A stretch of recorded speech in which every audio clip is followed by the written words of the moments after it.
Olá pessoal, tudo bom com vocês? Vanessa Radassa aqui mais uma vez. Sejam bem-vindos a mais um vídeo aqui no meu canal. E o que virou a internet esses últimos dias que só se fala nele?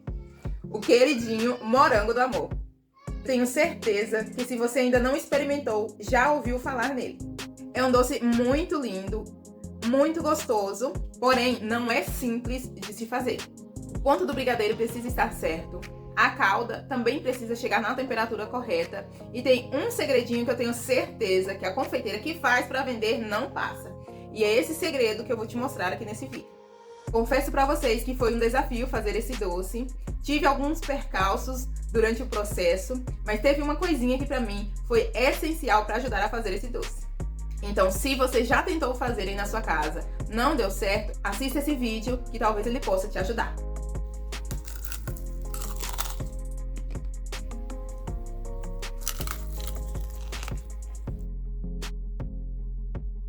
E aí, vamos aprender? Gente, eu vou ter que pedir desculpas para vocês porque eu acabei perdendo o primeiro take do vídeo onde eu mostro os ingredientes. Mas não se preocupem porque eu vou deixar a lista de ingredientes toda por escrito na descrição do vídeo. Mas basicamente, na panela ainda com fogo desligado, eu adicionei uma caixinha de leite condensado, uma de creme de leite e 6 colheres de leite em pó, uma colherzinha de margarina. Eu misturo tudo enquanto a panela ainda está com fogo desligado para ficar mais fácil e o brigadeiro ficar lisinho. E só depois que o leite em pó está completamente dissolvido é que eu ligo o fogo. Esse brigadeiro branco também dá tranquilamente para ser feito sem o leite em pó, se você preferir. Quando chega no ponto de brigadeiro de enrolar, você abaixa o fogo, se não estiver no fogo baixo, e continua mexendo por mais uns 3, 4 minutos, até atingir um ponto bem mais firme. Se você reparar bem, ele está soltando do fundo da vasilha. Esse brigadeiro, ele precisa cair em blocos. Aqui ainda não está no ponto, vou deixar endurecer um pouco mais. O ponto é quando você passa a espátula e demora bastante para fechar, tá vendo? Esse é o ponto do brigadeiro, bem firme. Quando ele esfriar, vai ficar ainda mais firme. Vou desligar e transferir para uma vasilha. Vou transferir aqui para uma vasilha, primeiro eu coloco o plástico filme e transfiro o brigadeiro para cá. Esse brigadeiro não pode ir para a geladeira, porque senão na hora de você colocar na calda, ele vai soltar a gotícula de água e a calda não vai aderir, vai dar errado. Vou embalar para não ficar com contato direto com o ar, para não criar película. E deixa esfriar por completo, fora da geladeira. Só depois disso que a gente vai fazer a segunda etapa. Eu comprei 2 bandejinhas de morango, selecionei os maiores e higienizei bem. E para fazer esse doce, você tem que se atentar muito bem à qualidade do seu morango. Ele não deve estar de forma alguma machucado. Qualquer defeito no morango pode fazer ele soltar água no brigadeiro e isso é bem ruim. Então escolha sempre os melhores. Depois disso, eu retirei essa parte aqui da folhinha e você tem que fazer de uma forma bem delicada também para não machucar o morango. Isso deve ser feito apenas puxando, você não deve cortar essa parte com faca para evitar que ele solte água. E se ficar esse talinho aqui em cima, é só você cortar com a tesoura com bastante cuidado. Essas folhinhas serão guardadas para usar mais tarde na decoração dos morangos. Depois disso, eu repito o processo com todos os que eu selecionei. E depois do brigadeiro completamente frio, eu vou fazer a separação das bolinhas. E estou fazendo apenas para consumo próprio, mas ainda assim gosto de pesar para manter um padrão. Cada bolinha dessa de brigadeiro ficou para mim entre 55 e 60 gramas. Eu untei a minha mão com um pouquinho de margarina, o mínimo possível, e comecei a enrolar. Esse processo é simples, você enrola, abre a massa, eu não deixei ela com uma espessura muito grossa, coloco o brigadeiro no centro e começo a modelar de baixo para cima.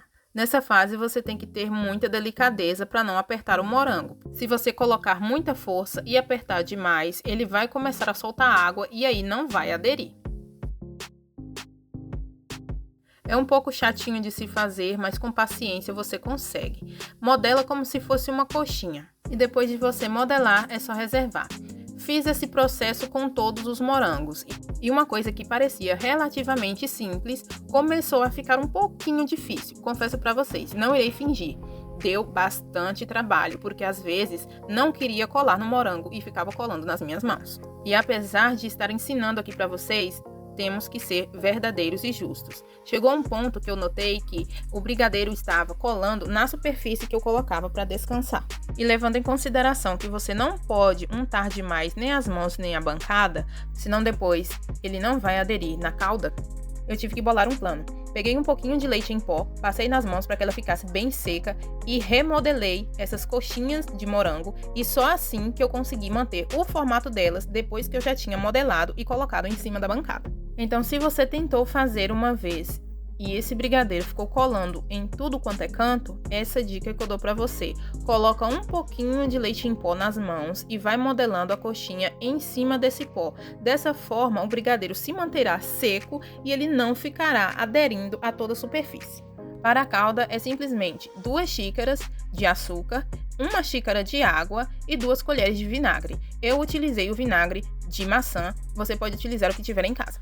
E vocês acreditam que na minha cidade o corante vermelho estava em falta? Só encontrei o corante rosa e ainda assim não foi o em gel. Mas eu decidi arriscar e coloquei o vidrinho todo. Depois disso eu misturei isso ainda, gente, sem levar ao fogo, até que todo esse açúcar estivesse dissolvido. Essa é a mesma calda utilizada para fazer aquela bala baiana. Não tem muito segredo, você só precisa ter paciência porque ela tem que ir ao fogo baixo ou médio sem mexer.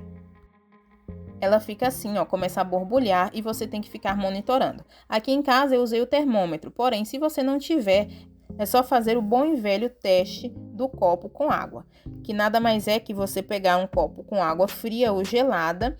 Quando essa calda ficar espessa, você pegar um pouquinho numa colher, jogar dentro do copo, e se fizer barulho de vidro batendo no fundo do copo, significa que ela já está pronta. Quando minha calda atingiu 135 graus, eu fiz o primeiro teste. Se você prestar atenção, dá para ouvir o barulho dela batendo no fundo do copo.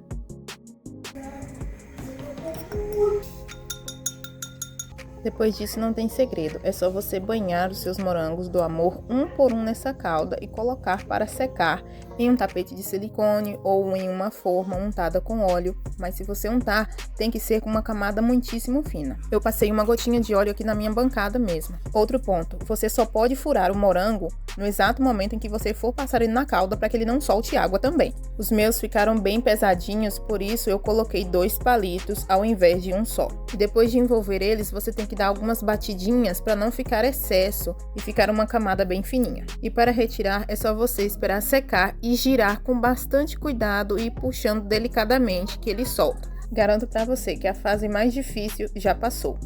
Alguns dos meus morangos ficaram com um fundo com brigadeiro aparente assim, ó. Mas isso é fácil de resolver. É só você banhar novamente na calda e colocar a folhinha que a gente reservou por cima.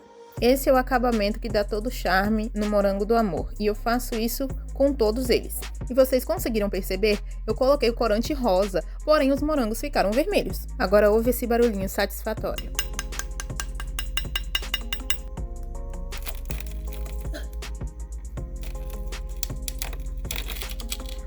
Esse doce é realmente uma joia. Embora dê um trabalhinho, vale super a pena fazer e experimentar. E certeza que quem está fazendo para vender está lucrando muito. Fica um brilho lindo e a casquinha perfeita, bem fininha. Certeza que esse doce vai ser ainda muito sucesso. Tanto porque quem já experimentou vai continuar querendo comer essa delícia, e também porque quem não comeu, com certeza vai querer experimentar. Além de gostoso, ele parece uma joia, de tão perfeito. E fica super pesadinho. Agora me fala, você faria aí na sua casa? Tem alguém aí na sua região que vende? Aqui eu encontro entre os valores de 10 e 15 reais. Você pagaria? Pessoal, muito obrigada por terem assistido ao vídeo até aqui. Não se esqueça de se inscrever no nosso canal e ativar o sininho de notificações para ficar por dentro das novidades e dos vídeos postados semanalmente. Deixe seu comentário aqui embaixo se você já comeu ou se já tentou fazer em casa. E a gente se vê no próximo vídeo. Shalom!